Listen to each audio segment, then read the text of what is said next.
Hi everybody, thank you for joining me today. I thought we'd just jump right into it with my November bullet journal setup. Here I'm sharing with you my dashboard and my monthly cover page. For my dashboard, I hand lettered it and it's actually available to you as a freebie if you subscribe to my email newsletter. I've linked my blog down below as well as in my profile if you're interested in receiving it.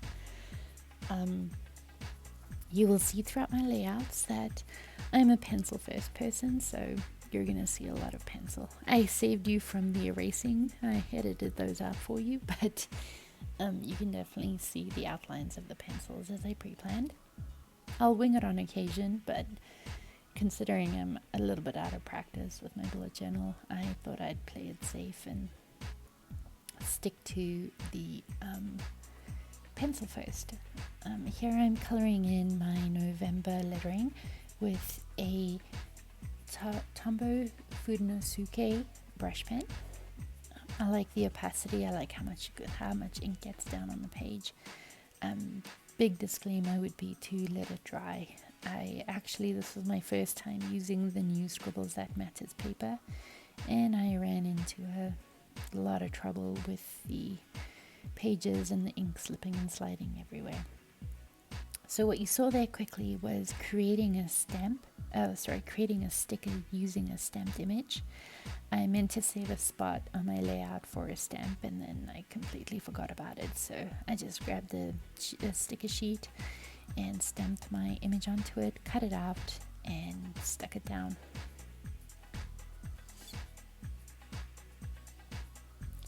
So this is my monthly view.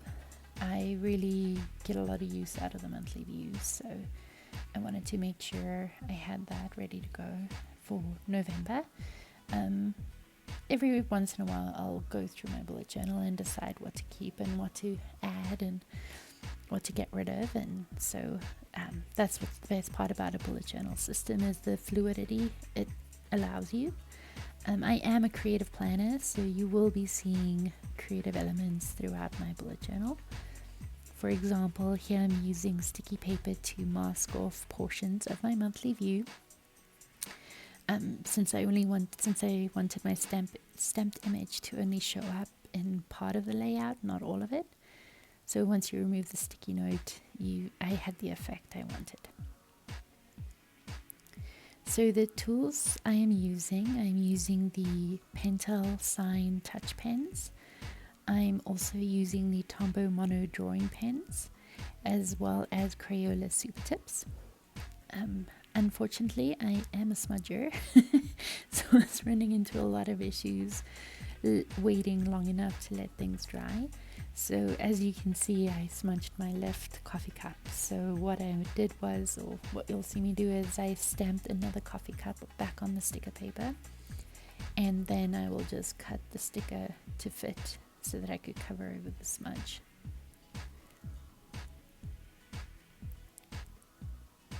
So although I use the touch pens, you can use the Super Tips to do calligraphy, to do the brush lettering. I'm a little out of practice with my brush pens, so this was my practice to get back into using my brush pens, which is why I chose them over the Crayola Super Tips.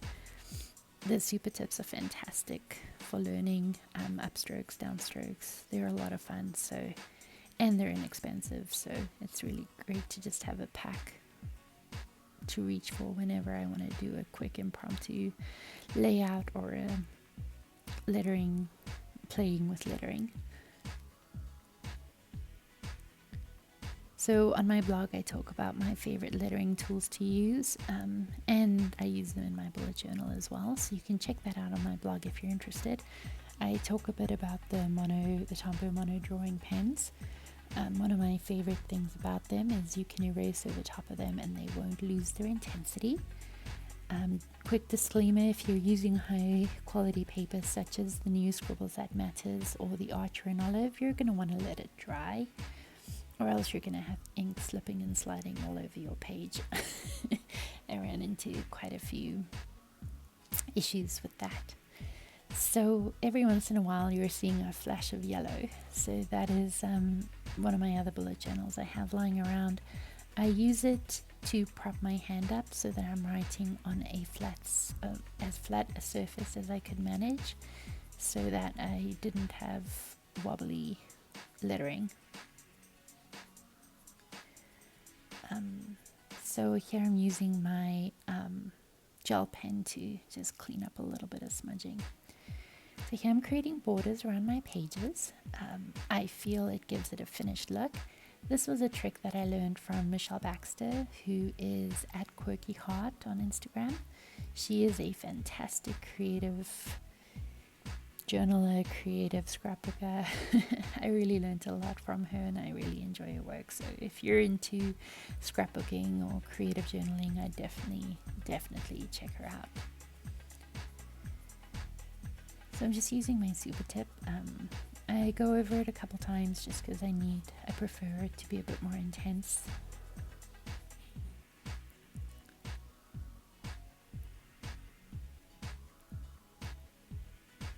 And then I just add a second line just to give it that final finished look. So this month I decided to do a doodle challenge again.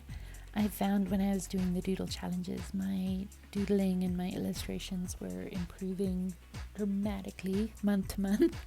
And since then I've kind of gotten out of practice, so I wanted to get back into it. This challenge I just came up with some prompts, threw it down on a page, and that's what I'll be drawing.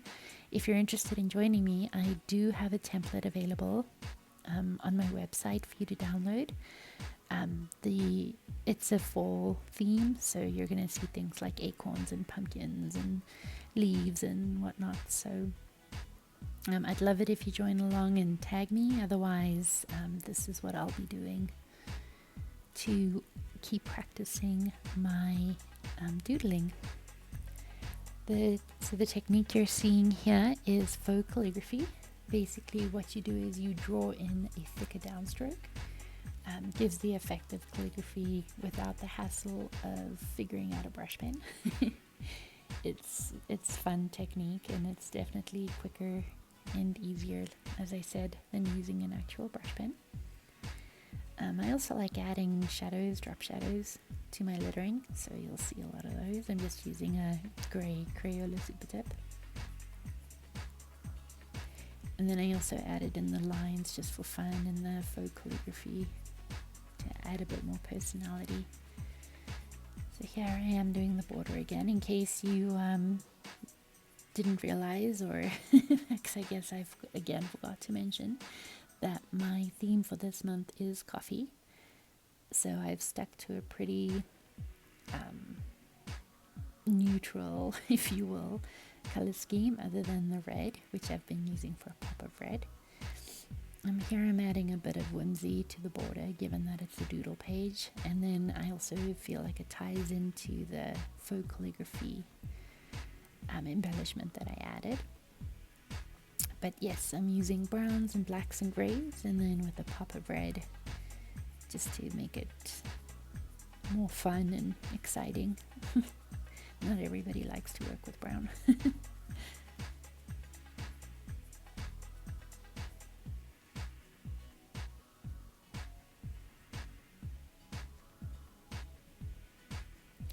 So next up I'll be sharing my weekly layout with you. I'm using a horizontal weekly layout for this week.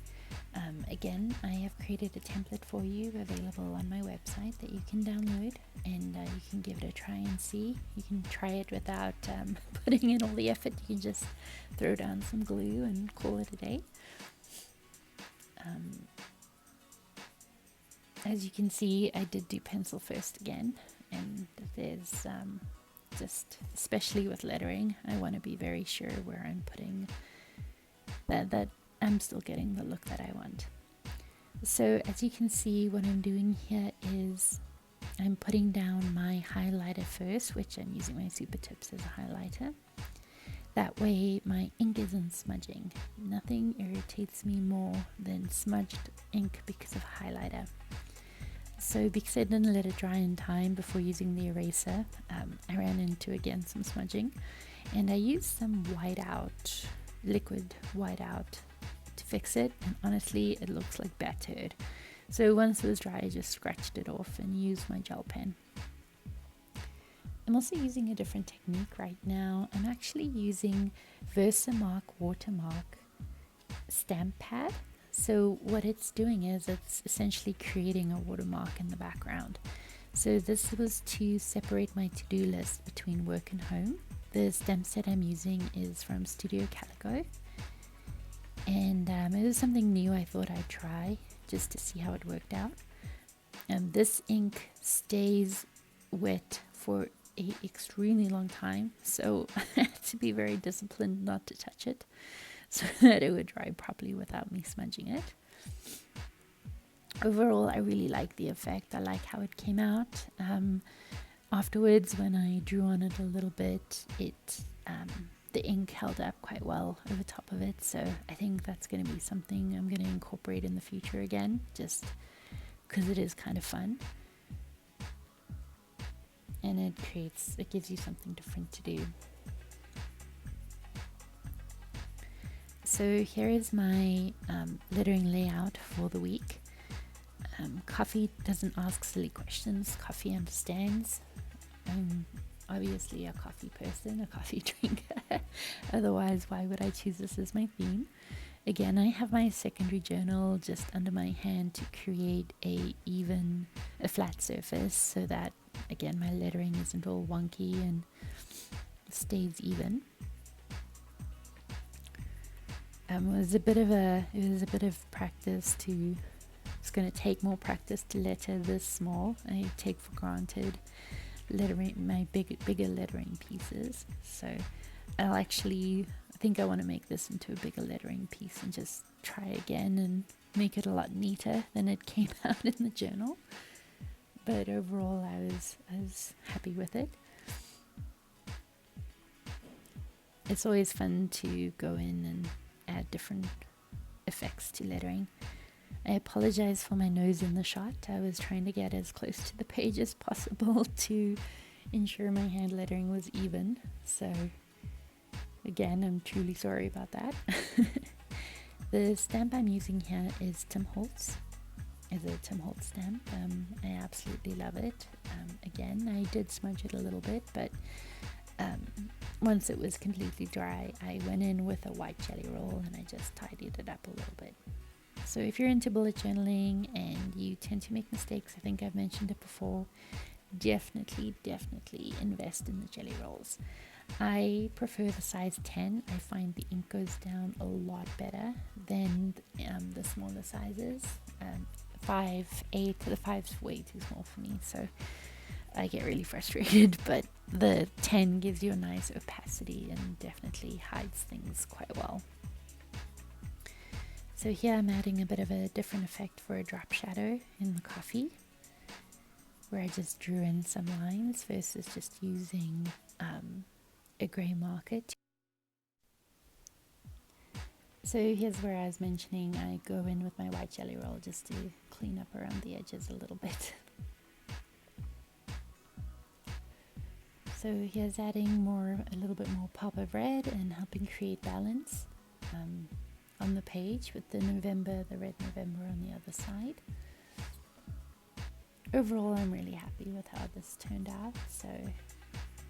But like I said, I would like to see it. I would like to have another shot at it with in a bigger format. So keep posted on my Instagram at @NatashaMiller_letters if you're interested in seeing how the new layout turns out. Otherwise, if you are interested in what you're seeing, I'd appreciate it if you subscribe. I'll be sharing more content like my bullet journal, as well as some memory keeping projects I'll be taking part in. I'll also have some lettering videos for you and lettering tutorials as well, and pen reviews. You can also check out my blog for more information, and if you could subscribe, I'd appreciate it a lot. Thank you so much for your time today, and if you have any questions or comments, please feel free to reach out below or on Instagram, and I'll be more than happy to answer them. Thank you so much for your time today. I hope you enjoy the rest of the video.